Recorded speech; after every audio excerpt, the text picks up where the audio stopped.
Right,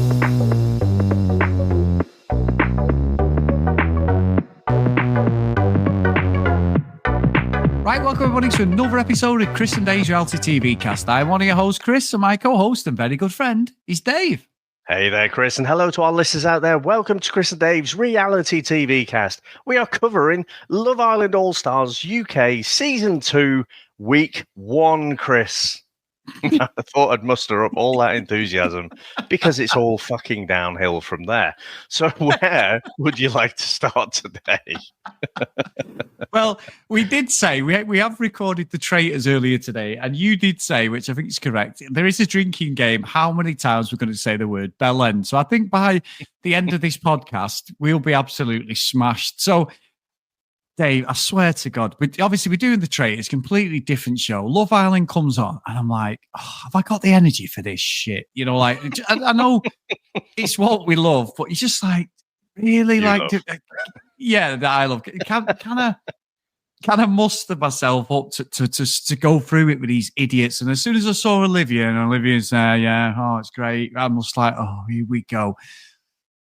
However, Dave, these bellends are what we live for, and the fucking desperado approach to this show, the fact that, like, it is in my opinion, it's the last chance saloon for some of these dead legs. They're absolutely on I'm bringing that back, by the way, Dave. I said it the other week, dead leg, but I'm bringing it back. But they're absolutely like the bottom of the, like, celeb, and every one of them is just trying so hard to make these fucking fake relationships work. And I've got all things to say, Dave, but initially, I'm just glad Maya Jama's back on the TV, Dave. That's the only positive I've got at the moment.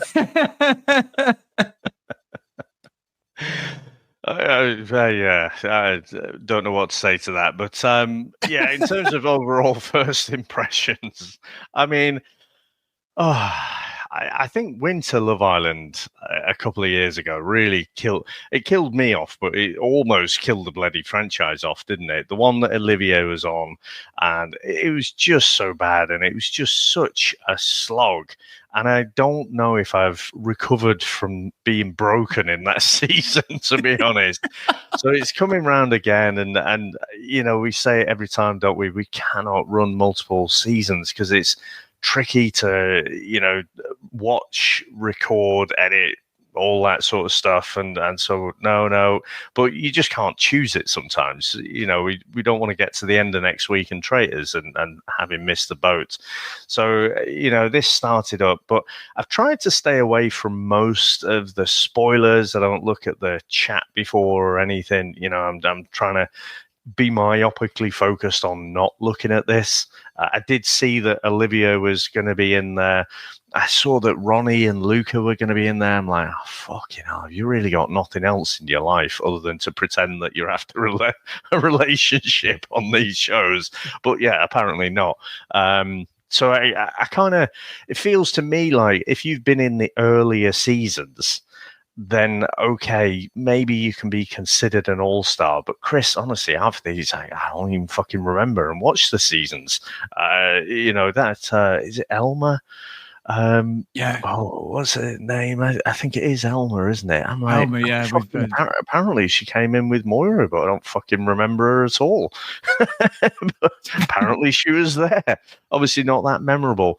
But yeah, honest, the thing that makes All Stars, I think, stand out from the, you know, the regular Love Island seasons is everyone comes in and they're giving it the big one. They've come from a small pond, probably, you know, they've been quite successful in the local nightclubs or down there strutting the stuff at Iron Appa or something like that. And then they come in like Bertie Big Bollocks and then, you know, have a bit of realism that, you know, they're in there with a bunch of other narcissists as well, but they're still a little bit reserved and within themselves. They don't quite know, a lot of them, what the game is. And we were, you know, ranting about Joey Essex coming in last year because it's just not fair, because you've got someone who is reality TV through and through, has been doing it for a decade or something now.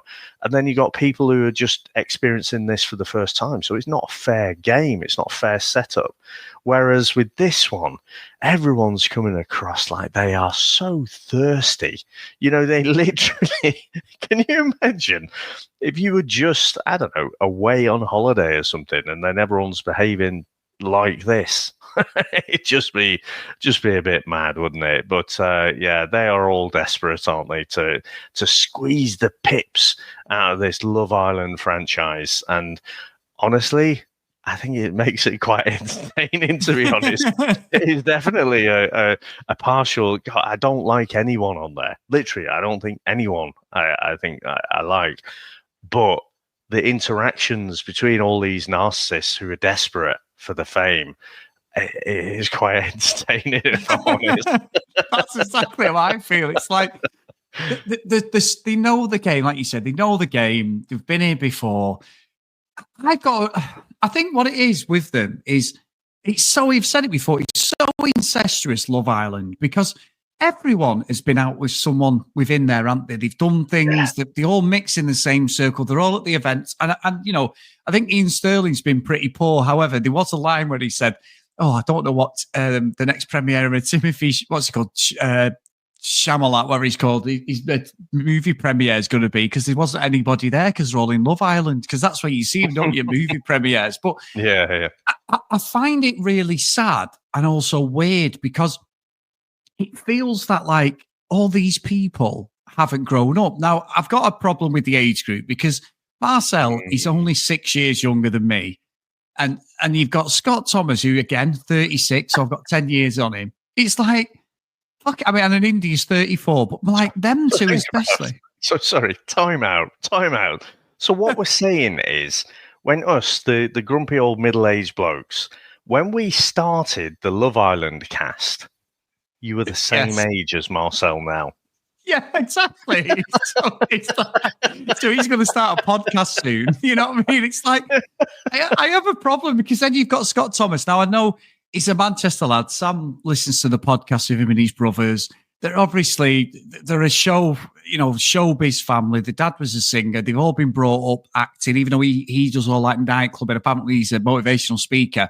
But I just find it bizarre. It's like watching Rodney Trotter when he won that the skateboarding competition. Well, the picture competition in Fields and Horses. He said he was 14 when real life he's 27, so they could go to like Marbella or wherever it was. And he's there going, he's going, yeah, oh yeah, it's sick, that, it's cool. Oh yeah, and the way he's speaking as if like he's 25, and I'm like, they've just got a weird Peter Pan and then Marcel, he's like, he's 40. He was with fucking Gabby for 10 fucking months. And by the sounds of it, they were only together for 6 months.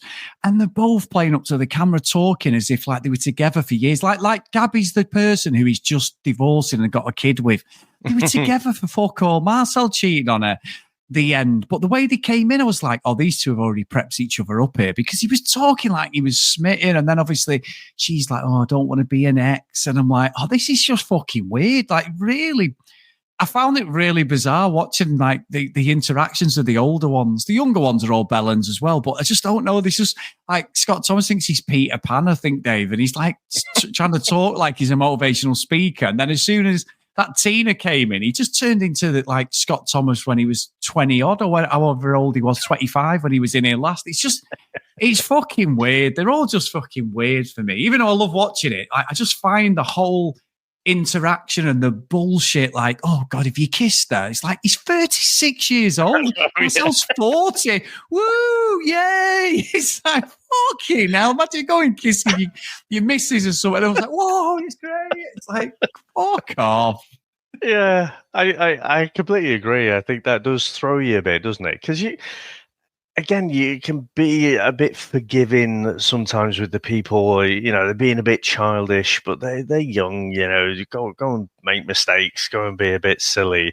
But yeah, with him, I can't help but think of that meme. You know, you must have seen it with Steve Buscemi, where he's obviously dressed up at high school. He's got his cap back on on backwards. He's got Yeah. his skateboard over his back, and he's like, "Hello, fellow kids." It's like him, isn't it? It's the same Rodney shot of the Groovy Gang, isn't it? You know, I've cut myself on the skateboard, he says, and it's his missus Cassandra's pretending to be his stepmom. It's fucking ridiculous. I mean, Scott Thomas and Marcella are older than fucking Maya Jama, and she's the presenter. It's like, honestly, I don't know what it is, but I find it really sad that they're playing these characters again. And that's when you show that it is purely characters that they're playing in it. They're playing an extension of themselves. It's just complete bullshit, because some of the stuff got on this week, and you mentioned Elma. She's on Towie. Sam was telling me she's on Towie. She's got this guy called Diggs, who's an absolute wanker Casey, on Towie. Well, fuck it. Made in Chelsea. Made in Chelsea, actually. Yeah, made in Chelsea. Yeah, with that Tina. But yeah, they're my initial thoughts, Dave. However, fucking Sue came in. Now, I'm not being funny, Dave, but these rumours that good old Davide is coming back in there. There is a slight rumour. He's supposed to be with someone. He's supposed to be away, but people are saying he's not been on his socials. And maybe he has since like that. I read the article the other day, but you know what I mean, Dave? Love's young dream could be reunited, because the fact that she's picked fucking Curtis, who's a real man, apparently, Dave. Fuck off. I tell you what, Curtis has been hitting the weights and taking his vitamins, I think. He looks good. He looks really good, to be fair. And I think he looks good. I think Gabby looks really good. You can tell she's a personal instructor. I mean, they all look good, don't they? And then you've got... Well, I mean, you say that. A minute, man, we can't body shame anybody. No, but the one who's not. basically been sat there eating celebrations and heroes like we all have over Christmas, and then got the call on, say, Boxing Day to say, "Oh, do you fancy coming in Love Island?" He's getting all the women. It's fucking unbelievable. What the fuck did he see in that clown? He's an absolute, and I'm talking about Ronnie, he's a muppet, that lad. Absolute muppet. I think he's got that cheeky chappy persona, though, hasn't he? Which, you know, a 12-inch cock, maybe. I mean, not either that. You know, tucking it into his socks or something. Or in his hair. Oh, God. So steady. We're walking a bit of a line here, I think.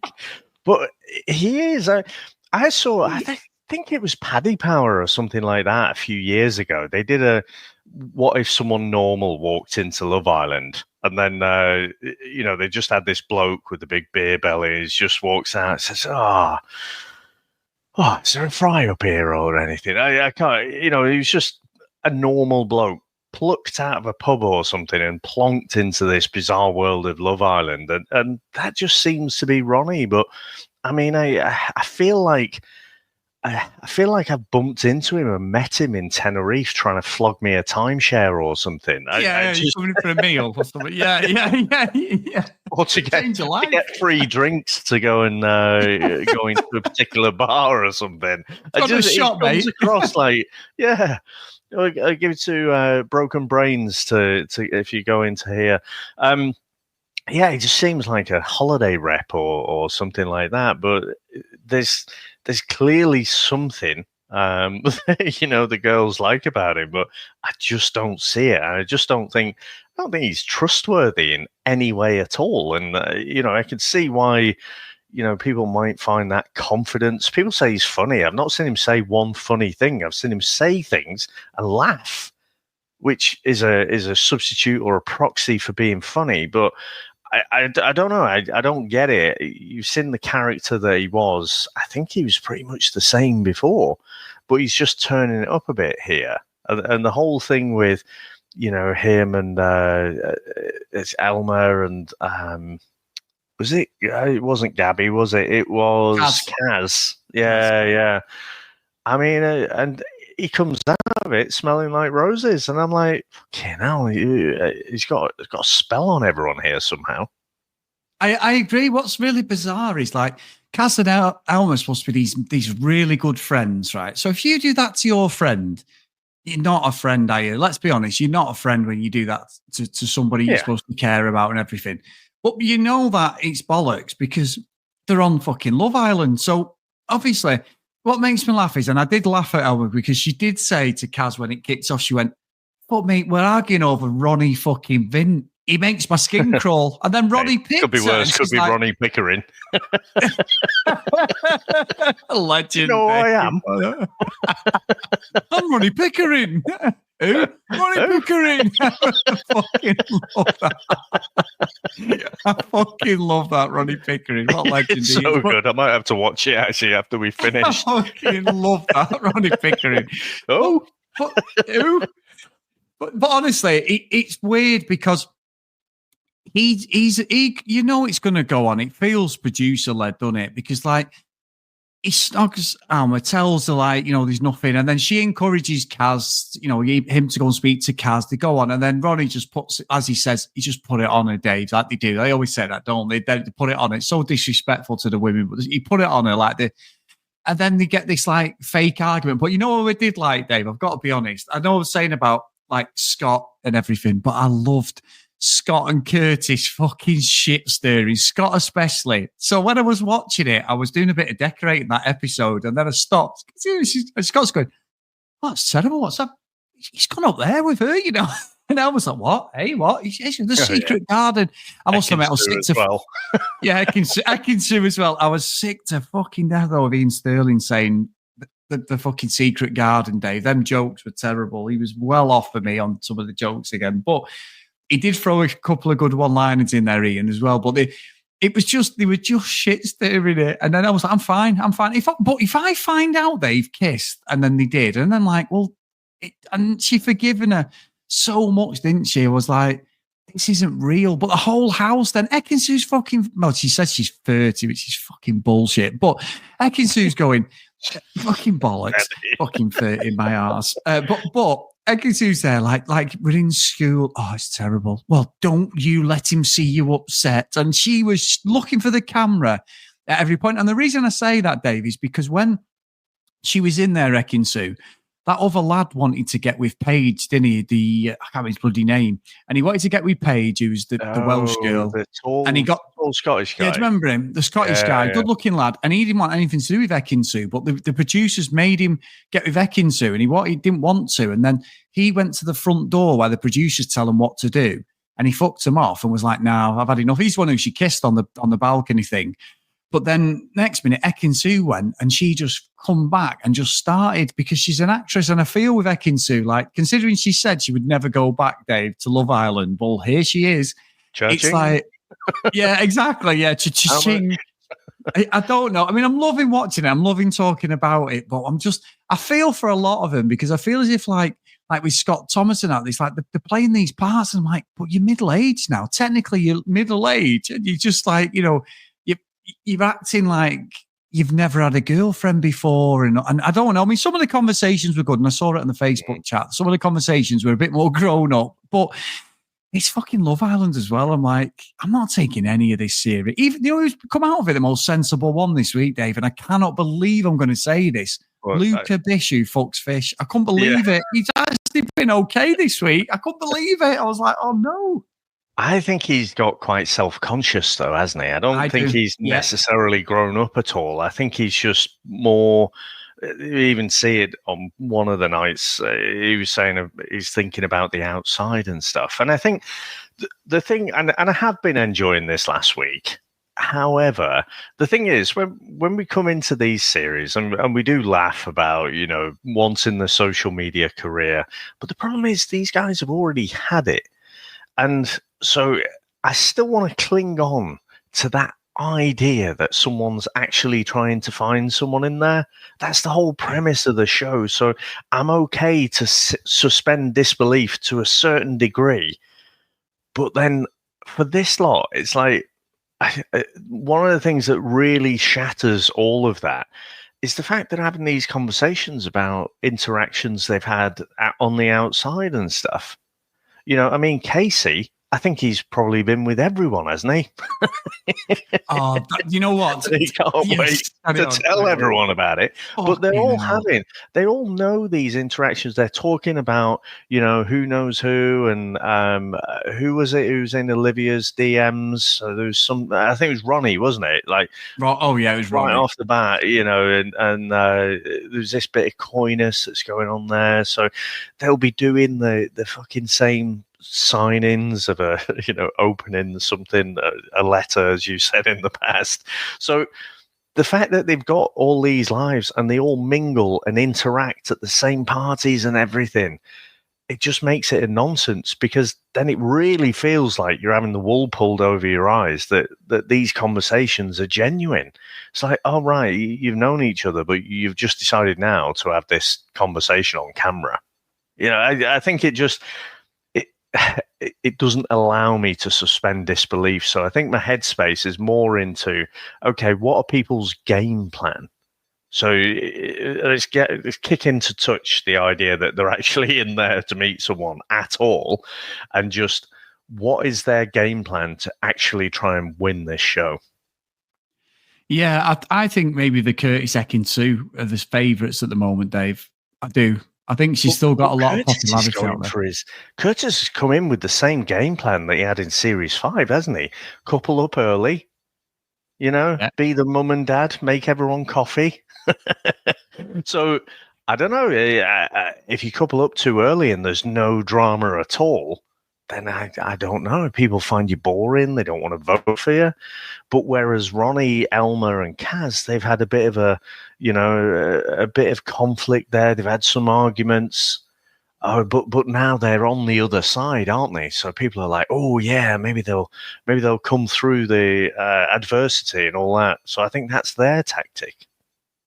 Yeah, possibly, and yeah, maybe. I think Ekin-Su though, Dave, as long as she's in there, she's not there till the end. She's going to be in the middle of it all, isn't she? She low key pretends to be concerned, and she don't give a fuck. I mean, look, Ronnie kissing Kaz and Elmer is not the end of the world. I think, as you said, you're right. And I will say, Dave, fair play to Ronnie. I'm poking a bit of fun at him, but Sam showed me a video actually, and he's promoting the hair products now. So he's obviously got a sponsorship out of it, like where he actually does a video on his social showing him how he applies all the hair stuff. So fair play to him. There's no, all joking aside, he's brave of him to do that. He's probably earning a bit of coin out of it. So that's what it's all about. But as a person, and I know in that he's Bradley Dack's best mate, who's Olivia Atwood's ex-contestants, he was at a wedding and all that.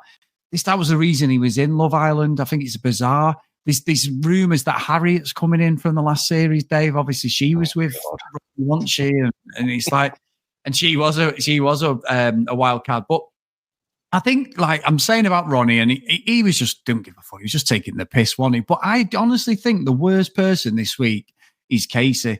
I think he's low key, a nasty piece of work, in my opinion. I think he come in, it's his third fucking attempts in a row now. 3 years in a row he's been on Love Island. And he's basically just a fuckboy who's gone through so many of the girls on Love Island and just treated them appallingly. Hence why Kaz had a go at him. And then she apologised, which I found bizarre. Now, I think she was told to apologise, but he obviously had mistreated one of her friends really poorly. And he's a knob, because anything that happens, when Ronnie was doing it, he thought it was funny. And someone said, oh, you've got mascara on then. And he's like, oh, whose is that? Is that like, is it Kaz's? Or, he's trying to be funny, but I don't think he's got any respect for any of the girls. And I didn't know he was on Made in Chelsea, and he's going on about when Tina come in. And I just feel his whole delivery and everything is just really, it's just, there's something up with that lad. He's not, he comes across as a nice guy. And I thought I'd said that in the past, he seems like a nice guy. He's not. He's a complete bellend. And by the end of the week, I was sick to death of his fakeness, to be honest. Yeah, it's pretty much the definition of a fake nice guy, really, isn't he? I mean, I'm just looking at his filmography, Chris, is 2023 Love Island Series 9, 2024 Love Island All-Stars Series 1, also 2024 Made in Chelsea, 2025 Love Island All-Stars Series 2. Yeah. This guy's got nothing else. I tell you what, he's just, I guess you could say he's sort of living his best life, but I think he's someone like Ronnie, I think is more obvious, that type of player. But I think Casey's game is this fake nice guy, and he's always like perplexed, isn't he? Oh, I don't mean to hurt anyone or whatever. But I agree with you. I think he's villain of the week for me. Yeah, I think so. It just really has that aura of just, I mean, look, he's on a Freeman's, but he's going to be in the situation where I'm poking fun at Scott Thomas and that, but this guy's going to keep going, because I don't think like he's got anything to offer other than what he's doing. There's only so far his floppy hair and that's going to get him, because I think he's going to get exposed in this series. I really do, because all his bullshit with Gabby was nonsense, absolute nonsense. Like, she really like, I've seen you before, I really fancied you, and I'm like, oh, for God's sake, like she could do better than him, Dave. You know what I mean? Definitely, there's better people in there. I know the Marcel thing's not happening by the looks of it. Now, whether we're going to go on a bit of a thing where all of a sudden Marcel, Dave, just on the reality radar, actually, Dave, let me just open the reality radar. I think I've still got feelings for Gabby. Do you think that's on the cards? Because I've got a feeling we may see a little bit of that. I really do. I think so. I mean, I think it's too early to write off any of the couples. And like I say, it's the 0.001% chance that someone's actually in there to find someone is eliminated in my mind now. So it's just, it's what are people's game plans? So I wouldn't write off anything. If two people had an absolute blazing row, then for me, that put them at the forefront of it's your classic rom-com stuff, isn't it? That put them at the forefront of, they'll probably end up coupling up then. Yeah, and also, and you're right, because also when she was describing him cheating on her, he actually was saying to the girl he cheated with, oh, it's a showman's. And she's like, it wasn't, we were a couple. But like, well, why would you say that? That's like proper sly if you were a proper couple. And you're just saying, oh, we're only here for like, the OK magazine deal. We've got to do pictures on the beach together or whatever. Because they were hot when they were together, like, obviously all them series ago, they were hot property. You know what I mean? Marcel was really like, Gabby was like, they were a good couple. And he was really popular on Love Island. But that would be the play for me. I think that's the prediction I can see happening. But then also, Dave, going on like old couples, that Tina comes in, and I don't buy what Scott was saying. He's with India. He's talking to her. India was obviously with Ove, which I forgot at the end of their series. They were together. And they suit each other really well. They're talking. It seems, they actually seem like two mid-30s grown-ups, the way they're talking sort of thing. So you're buying it. But as soon as Tina comes in, it's like, oh, yeah. Oh, I owe it to her. It was 9 fucking years ago, you dick. It's not like this is the same series and Katie, who you were with, has left and you're like, I'm going to explore it. When one of the partners leaves and the other one goes, I'm just going to stay a bit longer. Like, I found love, I'm coming with you. We've seen it so many. It's 9 years. I owe it to her. You fucking blagger. Absolute blagger. I owe it to her. I'm just like, what world are you people living in? It's so fucking transparent. But again, I'll be watching it, Dave. I'll be such a hypocrite because I'm just like, oh, for God's sake, you know what I mean? But yeah, they speak like they've been in these massive relationships. He literally, and Katie was really bad to her. Called her a see you next Tuesday and everything. Oh, he did, I think. But it was really bad. I'm sure she's the girl who came in and picked him when they were in a couple. Like what we saw in the season 1 of Australia. Yeah. Royally kicked off, you know what I mean? Because they were like the darlings of like the Love Island villa and all that. But honestly, I was like, and then she went, I'm only 29. I'm like, fucking hell, that was like 9 years ago. She was 20 when she was in there. It's bizarre, isn't it? It's ridiculous. I think it was Scott who said, actually, when he first got in there, he's like, oh, budget's increased, hasn't it? Because it's obviously changed quite a bit since it was this poxy little show, and then it's just become this massive thing. But yeah, I don't know where it goes. I kind of wish they'd just have a blunt conversation and just say, well, look, we haven't been together that long, and she's pretty fit, to be honest, and I know her from before, and didn't work out then, but I want to give it a crack now. But I'm not writing you off either. You're still there, you're still looking lovely, but I just want to see if this is better. That always works, Dave, doesn't it? That always works. I can't imagine that would work, but that's essentially what he's saying. And I think India was probably caught off guard a little bit, and she's like, yeah, do what you got to do. And then she's having almost a conversation with herself after, isn't she? She's like, well, maybe I should have just said no, I'm not okay with it, But then that causes its own issues, doesn't it? In this early time, they've only been together for about a week. Again, on camera, that we know. But we'll see where that one goes. Yeah, and look, I've said a few things, thrown a few things out there, but don't get it twisted, Dave. I fucking love Love Island, though. And like you said, I think as we've got older, you cut your teeth. We've done so many series of Love Island. You know, we were doing the daily ones, and we haven't even talked about Olivia, Dave. So Olivia Marcel, and doesn't it feel like when, you know, Olivia's there, she gets with Marcel, and then like I said, they're all 40-year-old man, and they're all there going, "Ooh, kiss her, kiss her." And then he went, "Oh, should we give them what they want?" And I'm like, "No, this is like your auntie and uncle snogging in the middle of a party at something. It's just bizarre." You know what I mean? Like, but I mean, she's done nothing wrong this week, Olivia, so far. However, the thing with Luca did give me flashbacks of Kai when she was like, "Just tell me," you know, like, because obviously she'd been with one of his friends, and he was like, they were coupled up, but they weren't together. They were just coupled up because of the way it worked. And he didn't want to take it any further because obviously he probably knows that she's a fucking nightmare and it's like one of his best mates. He did the right thing, which is if Kaz was a good friend to Alma, that's what she should have done. But she didn't. He's like, "Nah, it's the end," sort of thing. But she's then getting upset, and I'm like, "Oh, fuck me. This is like when you walked in with that guy and then we're kicking off because Kai had recoupled in Casa Amor."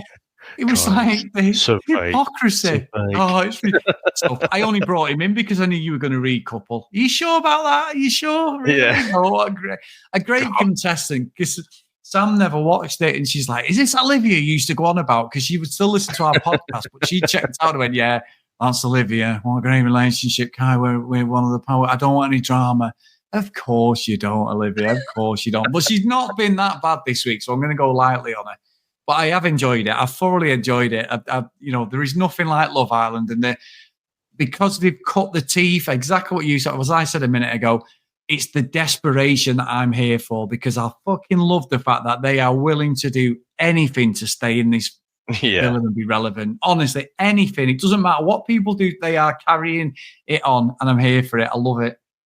Yeah, it's almost like watching improv, isn't it? You know, again, we know they have to play this character that they're really here for love and that they're the greatest person in the world to be in a relationship, and but we're interesting public because you have to vote for us and stuff like that. So it's watching someone play this multi-dimensional game for people who aren't really that smart. So that's for me what makes it entertaining, and yeah, I've kind of enjoyed it as well, if I'm honest. I have, to be fair. We haven't talked about Naz at all, but he'd got with Eva, didn't he, for 4 years? Pardon? Oh, what? Had he? Yeah, he had, 4 years, after the show. Yes, but now he's decided, you know what, I'm gonna find my next long-term relationship in the Love Island villa. But he's too nice. He's with Catherine. Catherine's really nice, really pretty. They're a good couple. But I think Catherine's like, he's not giving me enough. He gave a great speech when they did the recoupling, a bit what she wanted. But I also think he's not going to be enough. He's too nice. He seems like a normal person, you see, compared to the others who were willing to do everything. He was never controversial in the season he was in, was he? He just sort of went along with everything. He didn't cheat on anyone. He didn't do anything. He just seems like a nice guy. And again, I think he'll be one of the first ones out, to be honest, Dave. I really do. I don't think him and Catherine will be there for long. I think Catherine's already sort of thinking she wants something a bit different. If she says she wants Ronnie, then I'm out. I don't know what's going on with fucking Turbo Dick Ronnie. Unbelievable. I have seen, though, we do watch the unseen bits, and I have seen from when he was in last series, he was funny because we get the edited, because he does, one of the ladies in our Facebook chat did say he's like one of them weird guys in a nightclub who thinks every woman fancies him, but he sleazes onto everyone, and that's what he is, isn't he? But I think when I've seen like the unseen bits, he is quite funny, you know, like with the one-liners and that. So maybe it's that he's got the chat more. But when we get this edited version, he just looks like a slime ball, doesn't it? Like, you're just like, why are you even going? I'm sure Elma's family like, what is going? What did you see in this guy? Whereas he could be sound. It's just that this part he's playing at the moment is doing him no favours at all. Yeah. You know, you've just reminded me, though. You were saying about the play. I can't remember the person's name now, but that they split up the eventual winners in Australia season 1. Just to be spiteful. It was Teddy. Teddy came in and he split up Oh no, that was something different. It was the girl who split up. Oh, who won it? Grant Crap and Taylor won it. Taylor. Grant Crap and Taylor, and then you had. But the person who Grant Crap was with originally. Yeah, she split the blonde girl. Yeah, she did. She split them up. Now, those are the kind of all-stars that I want to see. You know, people who make bold moves like that. So get all the best ones across the US, Australia, you know, and obviously it's fucking everywhere, isn't it, Love Island? But the English-speaking countries, I guess, that'd be the logical thing. And get some of the biggest characters, not just someone who we can't hardly fucking remember, who just happens to be available for a couple of months. So that would elevate this show for me. Yeah, that they were, and you're right. That's a great callback. 'Cause I always think of what were they called? It was Teddy who came in, and he was the gearhead, wasn't he? And he was the bit of a they were together from the first. Aaron and thingy, wasn't it? Aaron and it was another E, wasn't it? I think. Yeah, Eden. Was it Eden? Eden. Yeah, it could have been. Let's go with that for now. Yeah, we'll go with him, the blonde lad. But he hated Grant Crap. They had a proper scrap, didn't he? And everything. Yeah. Grant Crap was in there because he was trying to promote his business and everything. He was with someone else, so he split with Taylor. Taylor was with someone else, one of the contestants, and she was with American football, and also rules footballer now. But that's a long time ago, Dave. I've looked for them. But brilliant. That's a great call. But no, I think you're right. We need a bit of spice, don't we? Because I don't think even the audience, even Ian Sterling, is playing up to the facts on his chat that they're just in there for Instagram and fame and everything, aren't they? He does even say it. I know I've given him a bit of a hard time the last few seasons. He's thrown a few good one-liners in. There's been some really bad ones. He keeps on about the 6-0 defeat of Ronnie's team and all this stuff. Like, none of that's hitting, but there's been a couple of good one-liners. But yeah, it's weird because he knows, and he's even saying it like, oh yeah, Instagram followers and all that. So I think even the producers are having to lean into that because the audience is just getting a little bit too clever, thinking these aren't even a real couple. So I think that's a good thing, and it plays up to it. But it's the desperation, like you said. That's what it's about. It should be called the Desperation Island. Fucking brilliant. Love it. It absolutely is. So anything else, mate, before we go? No, I think that's it. Like I say, I think despised everyone on it, but actually quite enjoyed the show. So, roll on week 2.